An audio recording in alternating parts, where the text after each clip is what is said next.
Hello, and welcome to another episode of Risky Business. Last time we left off, we were re-implementing our paper so it doesn't use the fixed function pipeline. And so we studied the OpenGL pipeline stuff, and then we started implementing it. We added shaders, just some basic pass-through shaders, and then we have this. So we do GeoDraw arrays, and then we have this VBO, right? The paper VBO, which stores the vertex data. So then we bind that, and then we upload it to the graphics card with GL buffer data. Upload the actual data to the card, that is. And then we get the A position from our shader. And then we do GL vertex attrib pointer. And this tells it how to read from the data. It tells the shaders what we're expecting. So we're expecting 2 floats per vertex. And we don't want it to normalize because they're already normalized. No stride and no offset. And so then we enable that, and then that's when we do our draw. So we have 3 to-dos left in the code still, and those are all dependent on the actual vertex data. So you can see up here that I've commented out the parts where we were actually doing GL vertex 2f before, which was queuing up the vertices in the fixed function pipeline. So now we need to actually just build an array. So we could pre-calculate how many lines there are going to be, but I think it's easier for us to just use a dynamic array. And so this is C, but I know that Serge has a dynamic array defined somewhere here. So I want to take a look at his dynamic array implementation. So there's a darray.h. So he has an i64 count, a i64 capacity, and then just a pointer to the data. So this is using templates, so this is actually C++, huh?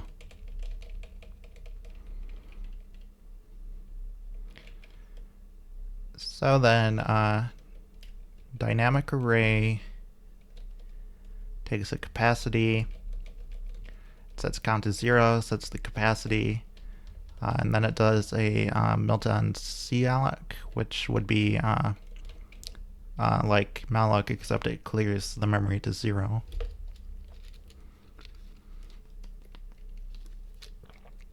Presumably it's just a straight up wrapper over the one provided by the C standard library. So we're going to be doing that. And then what else do we have? We have grow, which so it says if capacity is 0, it sets the capacity to 32 as the default. Then it says while capacity is less than or equal to count, capacity times equals 2, so it just doubles the amount of memory that it reserves. And you know, as a little bit of a tangent, I'd like to point something out that a lot of people don't realize. Usually when people set the growing factor for something like a dynamic array like this, they'll do like 2, like he's doing here. Another common one I think you see is 1.5. And there's been some, I think Facebook did some uh, performance testing of their dynamic array implementation, and they found that I think it's something like 1.2 was the ideal growth factor for them. So let's just search Facebook. What do we want to search here? We want to say like array implementation or something.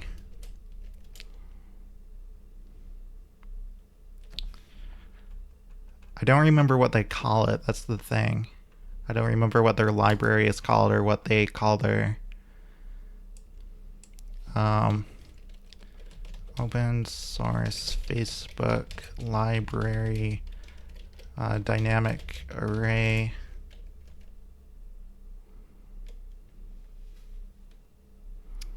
I think it was Folly that I'm thinking of.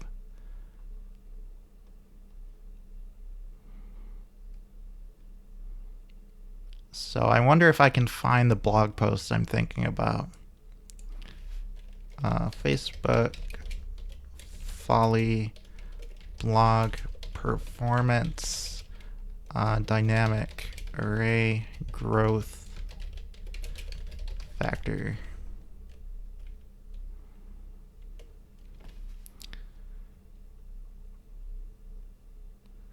So here's another blog from Mozilla, apparently, talking about this.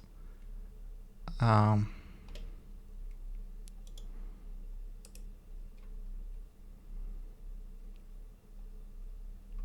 wondering which one.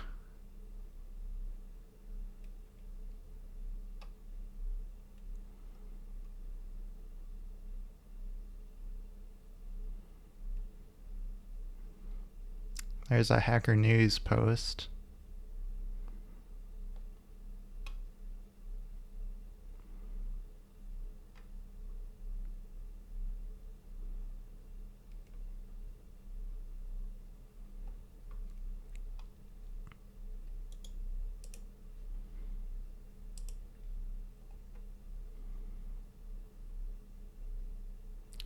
Okay, so here we go. Let's do a little reading.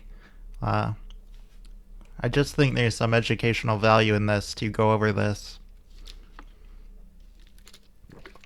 I'm not gonna change search's dynamic array implementation, but I just thought I'd point this out because it's something I happen to have read about in the past.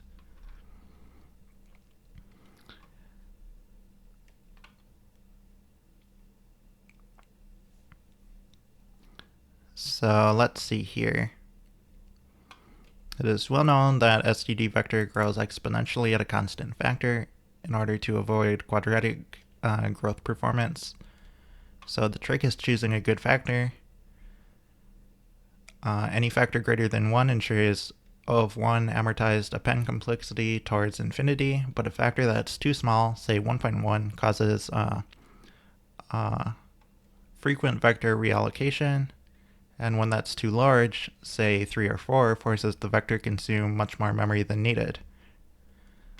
So the initial HP implementation by Stepanov used a growth factor of 2, and so that's what Surge is doing, right? This is a growth factor of 2.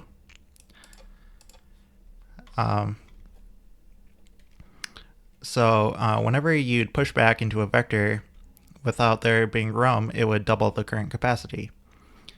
This was not a good choice. It can be mathematically proven that a growth factor of 2 is rigorously the worst possible because it never allows the vector to reuse any of its previously allocated memory. Despite other compilers reducing the growth factor to 1.5, GCC continues to use 2. So this actually makes std vector cache unfriendly and memory manager unfriendly. So the deal there, I don't know if I can draw this out for you guys. I don't know if you guys care at all about this. If you don't, I think just Miblo is watching, but if you aren't interested, we could skip this, but I just think it's something interesting to point out.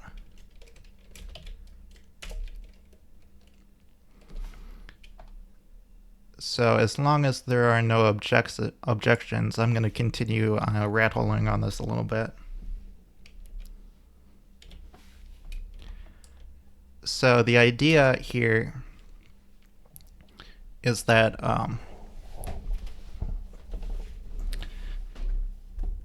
so if you allocate a block of memory here,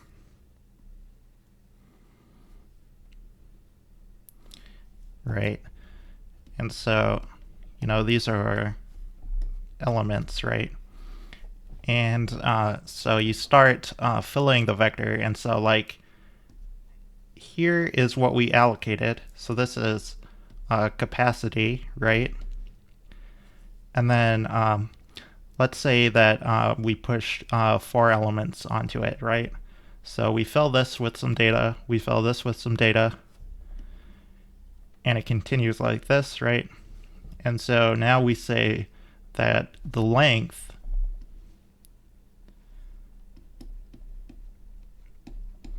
is 4 elements, right? And then, so if you're going to push something onto this vector, you would just write into this memory right here, right? And then you'd bump the length up. But now, once we continue filling in, once you get to here, now we say we want to insert a new element onto our vector, but the capacity is full. So we don't have any more allocated memory that we can write into. So we actually need to allocate a new block of memory, right? And so if we allocate a new block of memory, we can't just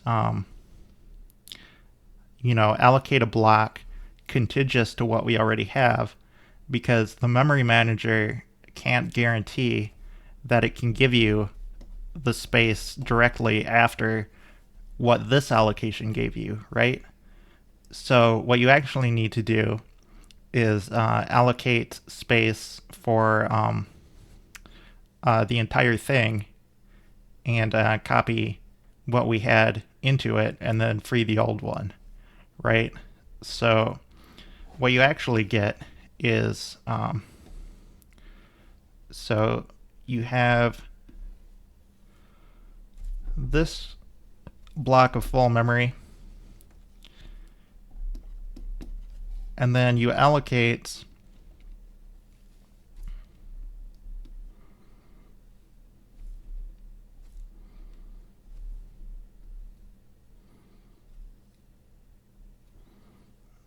some larger block of memory. So then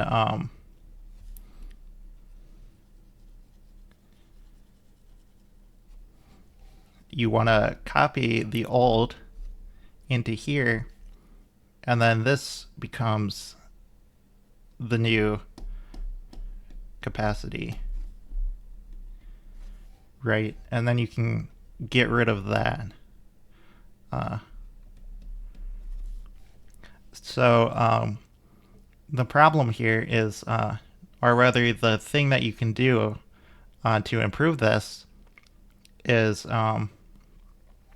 you know that this old is good. You could reuse it if there's free space out here that we can allocate. So let me just go back to the thing and we'll continue reading here, and the picture will become clearer as we go. So so he's saying that 2 is the worst because you can't reuse any of the previously allocated memory. So to see why that's the case, consider a large vector of capacity C. When there's a request to grow the vector assuming no in-place resizing, will allocate a chunk of memory next to its current chunk, copy its existing data to the new chunk, and then deallocate the old chunk. So that's what I just drew on the on Milton here, right? So we allocated this new block, copied the old data into the new one, and then freed the old one, right? So now we have a chunk of size C followed by a chunk of size K times C, right? So continuing this process, we'll then have a chunk of size K times C, so that's when this one fills up and we do another allocation. And so K, what we're referring to, C is capacity, and K is the growing factor. So this leads to a series of the form, and then they show the series of how it grows. So if we choose K equals 2, we know that every element in the series will be strictly larger than the sum of all previous ones because of this remarkable equality. So the sum from 1 to 2 to the nth equals 2 to the n plus 1 minus 1. And so we don't have to think too hard about this math.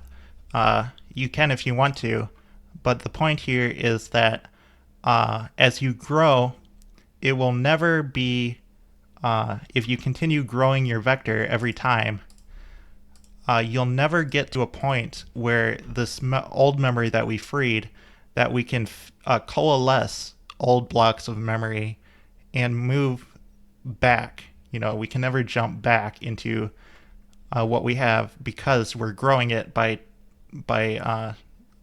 2. If our growth factor of 2, we can mathematically prove that you can never have like all of the old blocks that we freed, if they were all contiguous, if all of that old memory or contiguous, if all of that old memory is, packed together, the sum of all the old allocations will never be big enough to hold the new allocation, right? So you always have to keep allocating new. You can't go back and reuse the old. Whereas if you had a smaller growth factor, you could potentially go back and reuse the old memory. So that's the idea there. So this means that any new chunk requested will be larger than all previously used chunks combined, so the vector must crawl forward in memory.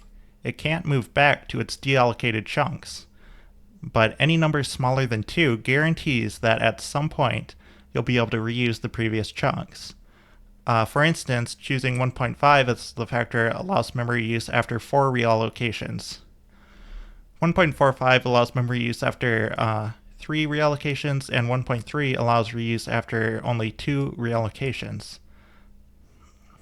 So they say the above makes a number of simplifying assumptions about how the memory allocator works, such as like that the blocks allocated, it'll try to put them next to each other if it can. That would be one assumption they're making there. But you don't obviously want to choose the theoretical absolute worst growth factor. So FB vector actually uses 1.5. So I don't know if it matters if you want to use something like 1.3 versus 1.5. They apparently went with 1.5, so 1.5 I guess would be a good growth factor. But yeah, the point that I'm talking about is just simply that that's why you don't actually want a growth factor of 2, like Serge is doing in this code here. but we're going to use searches code without modifying it. I just wanted to point that out.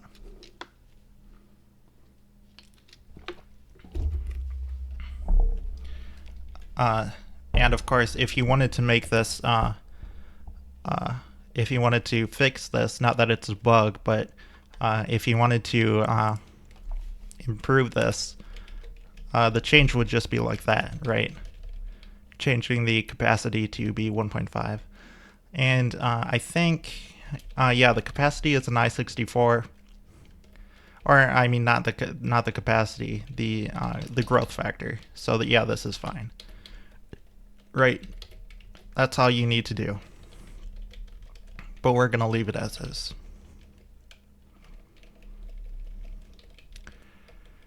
So let's continue reading this code. So if data, then you need to reallocate. If null, die gracefully because you ran out of memory. Otherwise, you allocate some memory without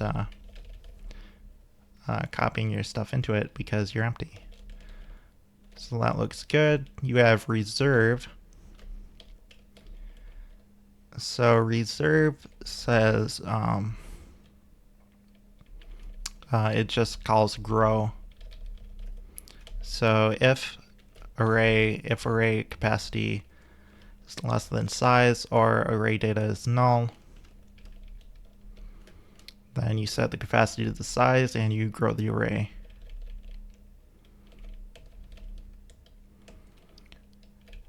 He has push.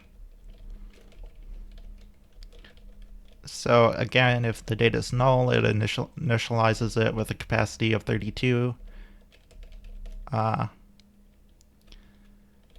Else, if capacity is less than the count, you need to grow it, so it grows, and then otherwise you just increment the count and assign the element, and you're returning the value that you pushed onto it.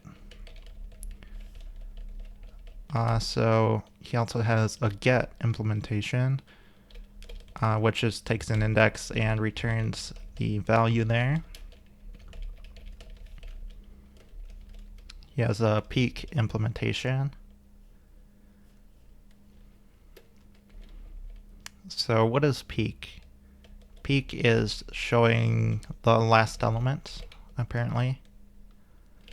Pop is returning the last element, as well as reducing the count, so it's removing the last element like you would expect a pop to do. Count returns the count, so that's just a getter. Reset sets the count to 0. Release frees the data. And then he has begin and end iterators as well. So this is a full-blown C++ style dynamic array. I can't say I'm a huge fan of the C++ style. I don't think it's necessary. And I don't like the growth factor.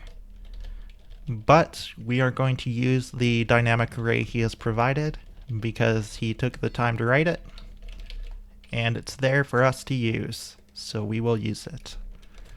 I don't think the performance is going to matter, so it should be fine. Now, so he implemented everything in line in this header.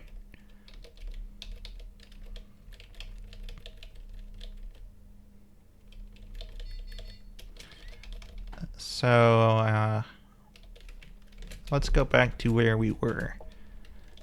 Now, do we include that header?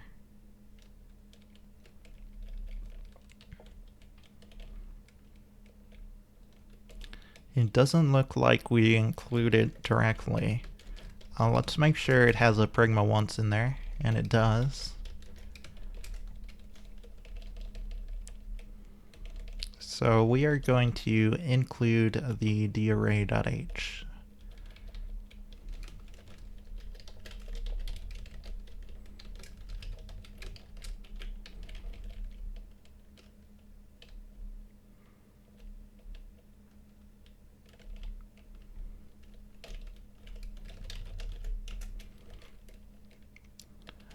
So now, it has a default of 32 elements.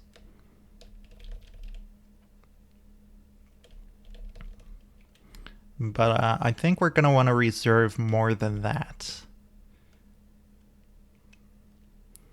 I would like to reserve more than we actually use.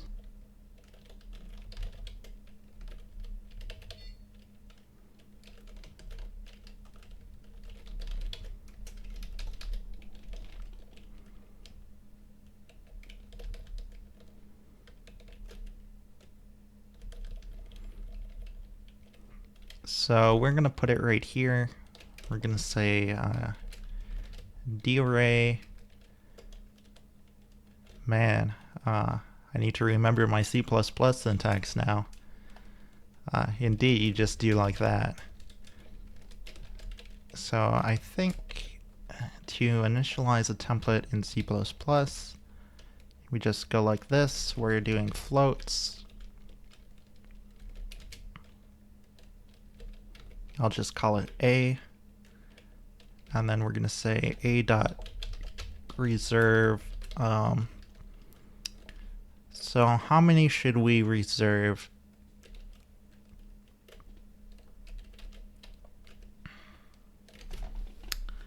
So we want to be thinking about both for paper and for grid mode. Or how about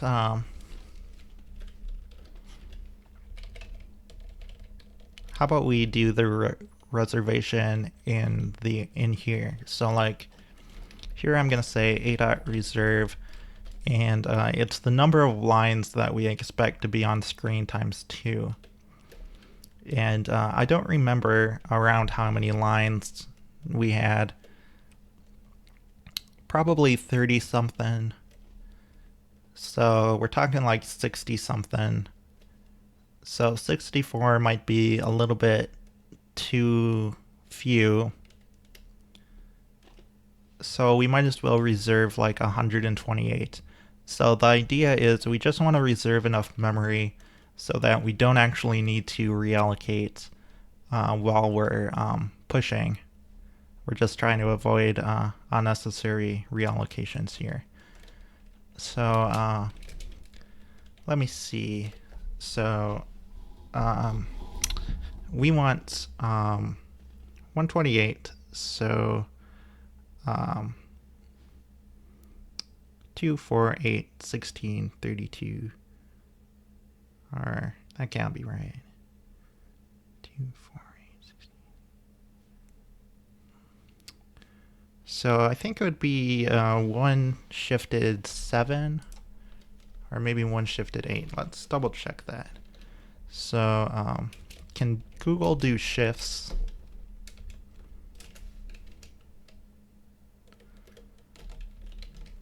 Can Wolfram Alpha do shifts?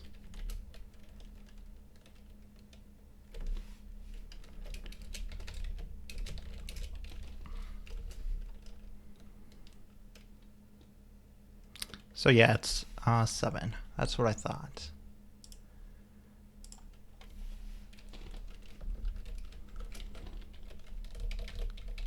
So we're going to say 1 shift 7 for paper mode. For grid mode, we're going to say a.reserve 1 shift 8.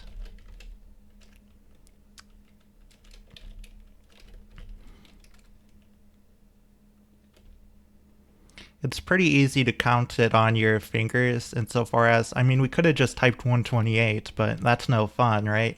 You got to make your code look really smart, you know? You gotta do your bitwise operations. But it's easy to count on your fingers, right? You start on your thumb. That's, 2, 4, 8, 16, 32, 64, 128. So that's 7 fingers, and that's how you know it's 7.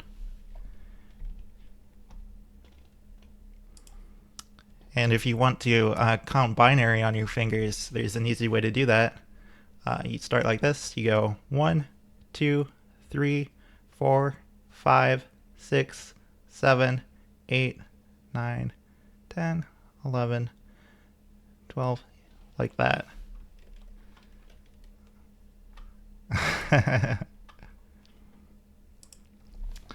So now we're going to do, we want even more lines when we're doing grid mode.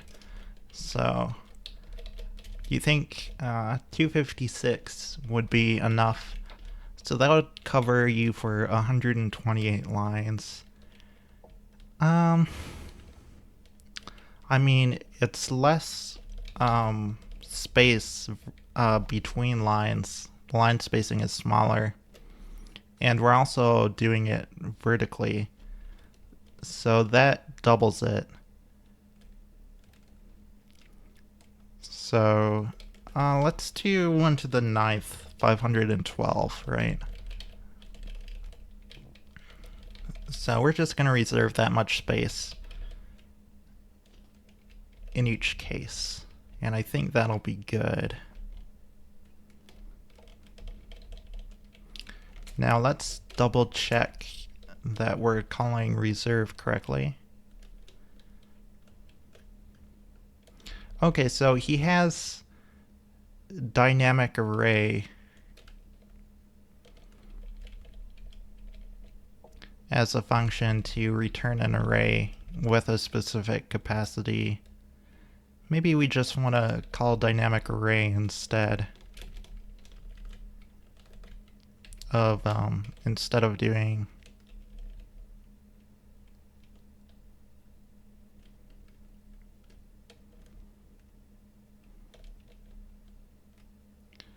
well, let's see here. I think reserve is fine because, I mean, we want it in the scope that we have it.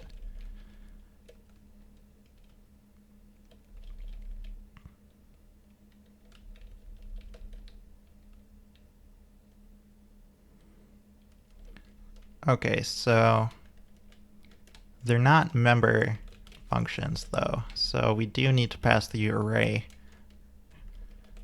This is another thing I like about D, I should mention. So I called it like a.reserve and then the number, right? In D, you can just do that. Like, it doesn't have to be a member function or whatever. It has unified function call syntax. So you just say like the first thing you would pass to the function, dot function, and then the rest of the parameters, and that's just valid syntax in D. So like you can do hello world dot printf, and that would be valid syntax in D. You even don't need the parentheses are optional as well.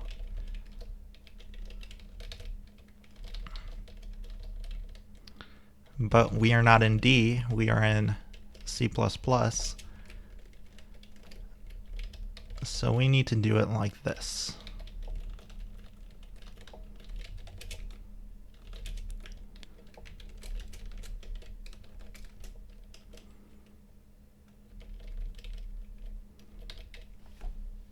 Also, you might not actually be able to do that with printf because it's a C function, and I think last time I tried using unified function call syntax with stuff defined in C, it didn't let you.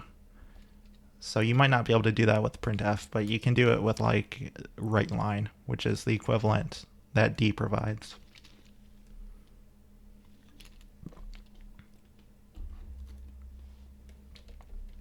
Yeah, you should, insofar as it's an awesome language.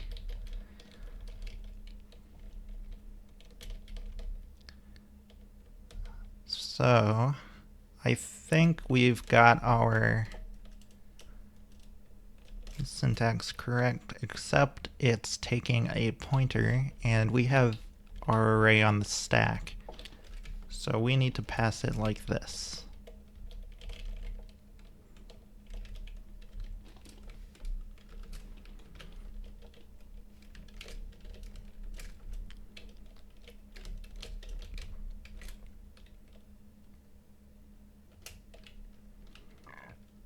So I think that should be good.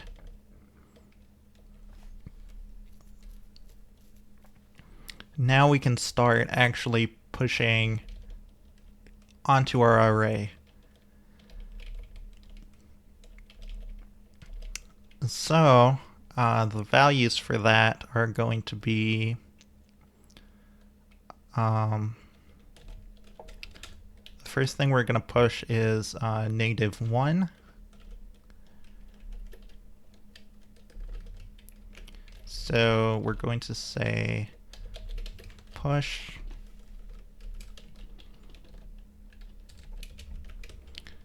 I think that is the syntax he's using. So let's check again.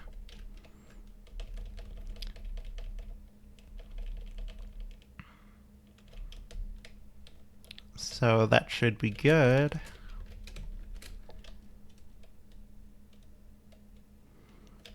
Man, seeing pass by reference, I just have nightmares remembering all the can of worms involved with this. I learned C++. I was really kind of into it during the C++ 11 days back in 2011. And they introduced in C++ 11 move semantics and this ref thing. So like that. And I'd watched talks by Scott Myers about all the complexity there, and it's just like, oh, I have nightmares just thinking about it.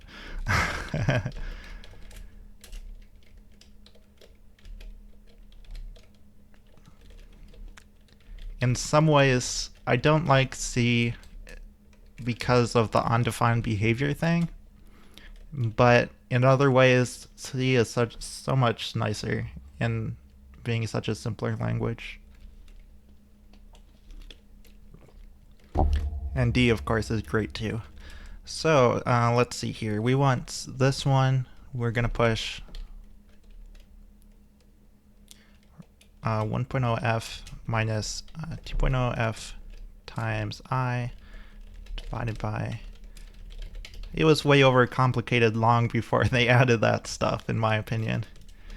I mean, it's within the context of C++, trying to write idiomatic C++ code using all the terrible features that are in that language. Having something like move semantics is a good thing.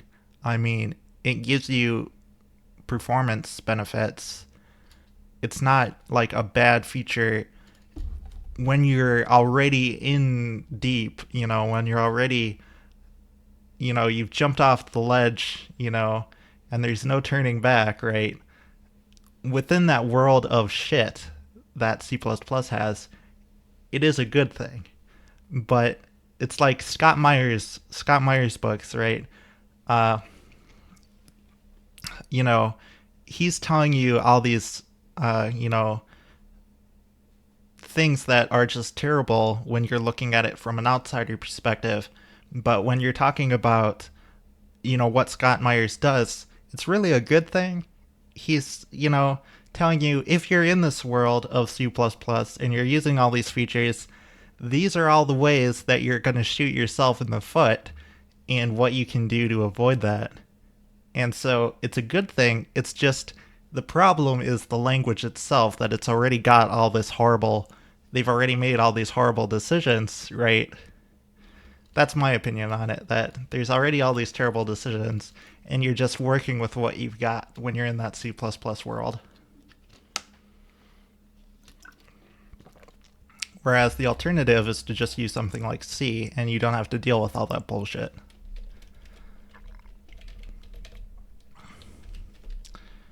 So we're pushing that, and then we're going to push. So we're pushing one float at a time, but the floats actually represent, two floats represent a pair. So by a pair I mean a vertex. So now we're pushing 1.0, and then that's the x coordinate, and then we're going to push 1.0 minus 2.0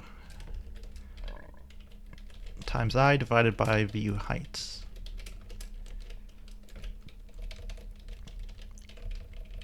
And so this should do the exact same thing as the geovertex calls that we were doing before.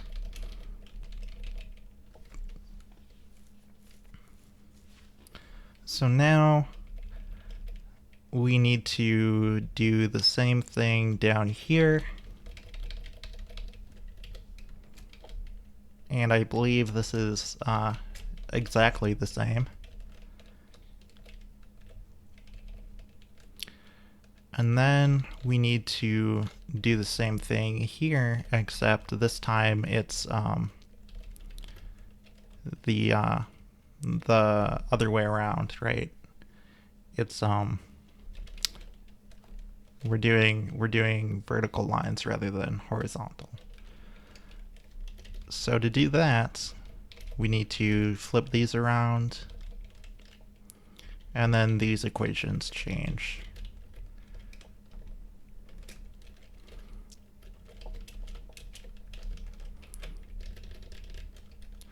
So this changes to width. And I think that looks good. And then we need to do the same thing here. So we just copy this one. And then it's 1.0f. So I think that's everything we need to do in terms of pushing onto our dynamic array. And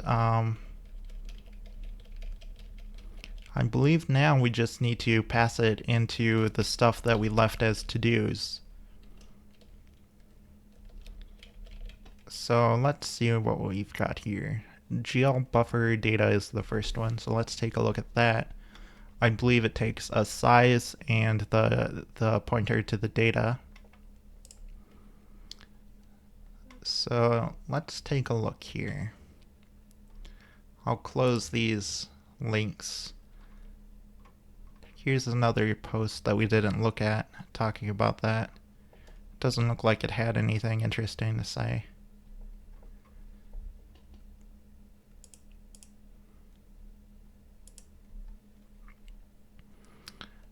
So what were we doing? We're looking up GeoBuffer data.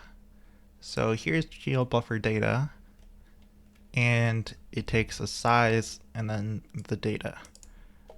So the size is in bytes. So we're going to do size of float times the length of our array. And size of float is just like 4, I believe, but might as well be portable. So we're going to say size of floats times a dot length. Is it called length? Let me see here.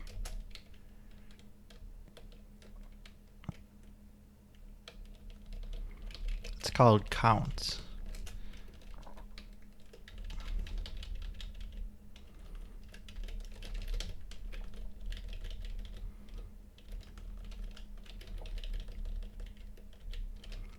And then for this one, we're going to say a dot data. Let's double check that it's called data. it is. So I think that should be good. And then we need to do the GL draw line, or draw arrays. So let's take a look at GL draw arrays.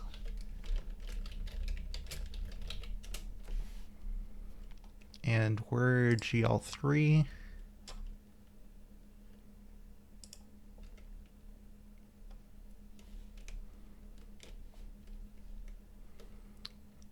So it takes a count. So that's the number of indices to be rendered. So for that, we just pass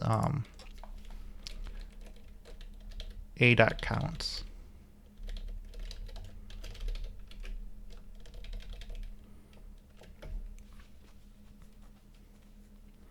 And with that, I think our implementation is complete.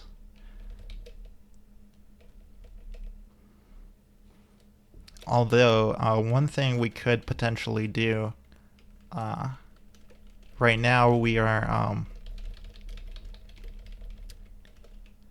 we're regenerating this every time. Whereas what we could do is we have the VBO, right? So, we could store a copy of some of the parameters we're passing in, and then saying if they didn't change, don't do any of this stuff. Just do the GL draw arrays.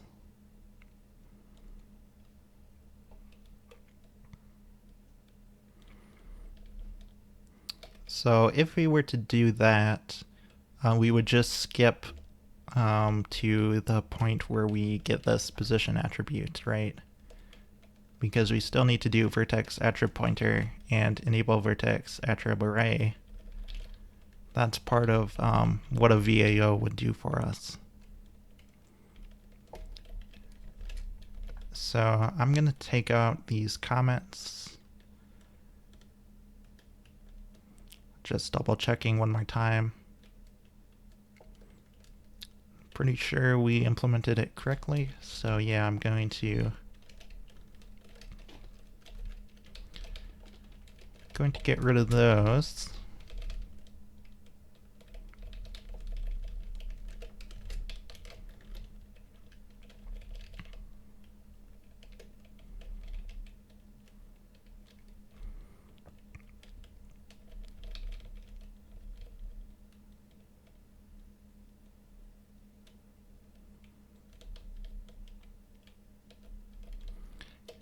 Now, let's see here. We want to say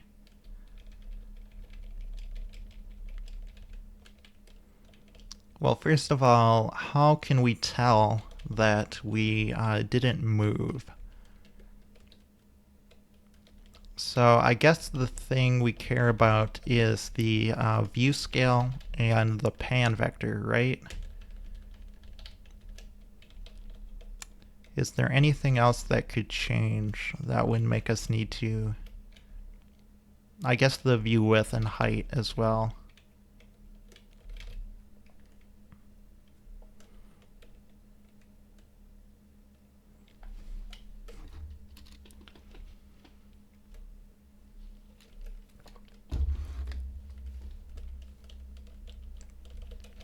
So can we do like some static variables or something? Like, can I say static, let's see here. What is the pan vector? And the view scale. Let's start with view width and height. So I'll say like prev width, and that should be a I32.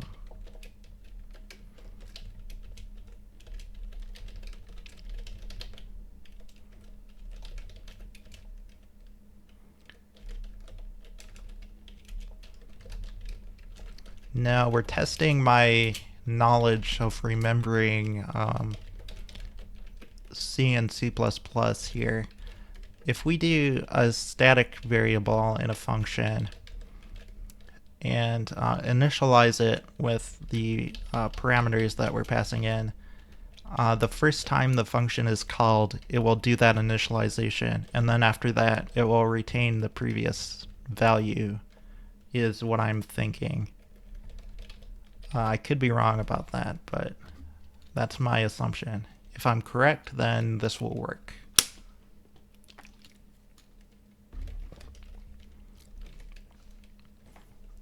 So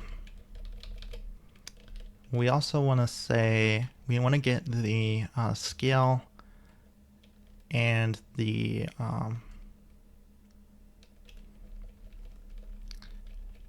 zoom center. Although the other thing is the first time through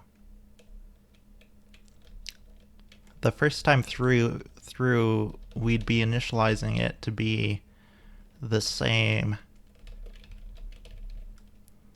which would mean it wouldn't push all this and then upload it to the card.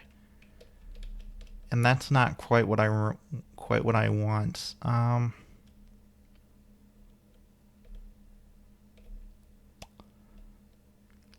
You know, let's not do this for now, and if it's a performance issue, we'll do it. But for now, we're just going to do this entire thing every frame and assume it's fine. So if we get really bad performance, we'll change it. But it might not matter. And we shouldn't prematurely optimize. So I'm just going to leave it like this, and we are going to give it a try and see if it works. So let's double check that I got the latest shader in. And I did. So this is hard coding in the color.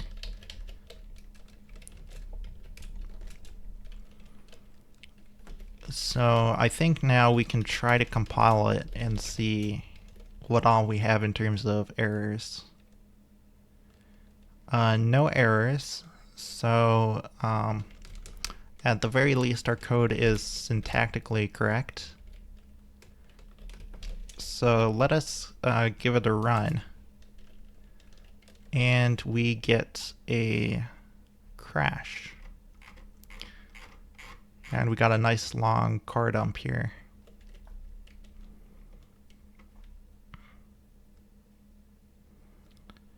So realloc gave an invalid old size. That's interesting.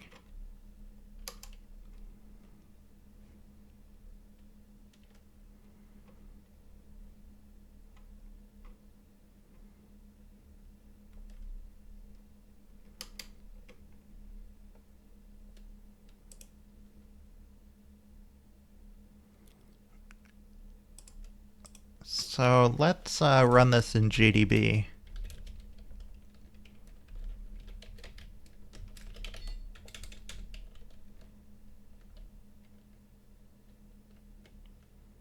Oh, do you think that's the case insofar as? You know what? You're right. You are correct about that.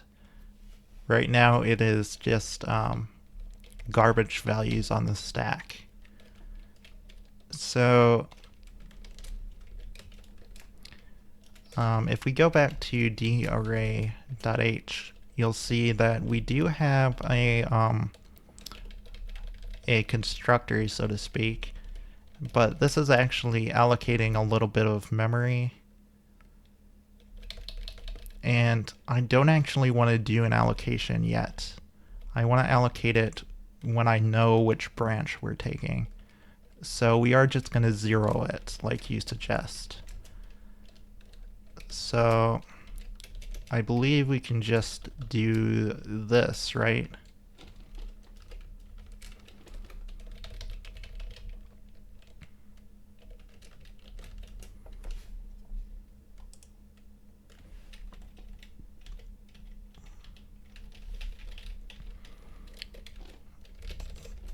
So let's do make again. And we're not going to do GDB, we're just going to run it. And voila, we have our lines again.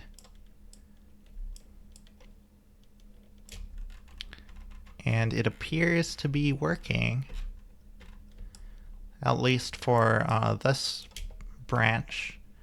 Now, can I toggle line paper visibility? I can. Let's toggle it back on. Let's test grid paper. So that's interesting. The way it's rendering this, it looks like, I don't know if you can see this on the stream with the grid paper, but it's got like pluses at each intersection. I don't know.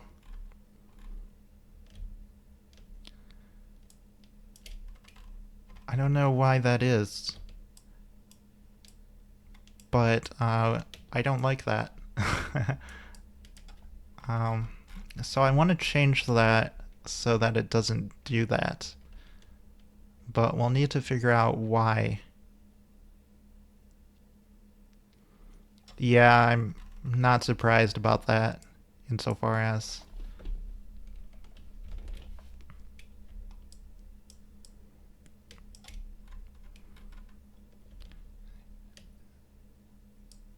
but yeah, I guess it's just a rendering artifact, but I want to get rid of it, whatever is causing it. So all we're doing is drawing our lines horizontally and then vertically, but the problem is where they intersect. We get it looks like, basically it looks like a little plus sign is what it's like a little bit thicker in what appears to be like a little plus. So then when you zoom out, it kind of looks to me like almost like there's dots on the screen, and it's really distracting. It's really overpowering. Like, I see when I'm zoomed out, I'm seeing the background of the paper way more than I'm seeing the actual drawing. And I don't like that. It's way too distracting. So that's something to look into.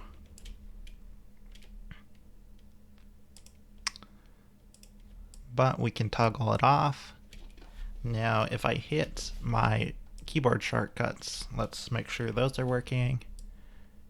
And they are. Let's just make sure that we can do all that.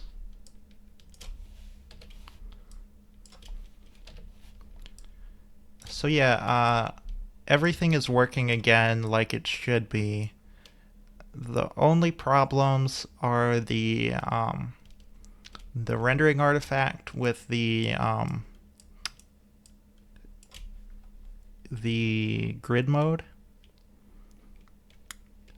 and other than that, it's just the problems that we need to fix still from before.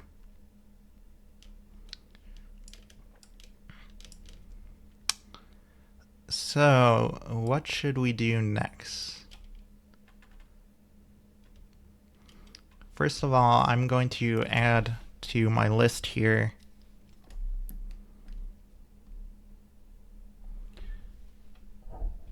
so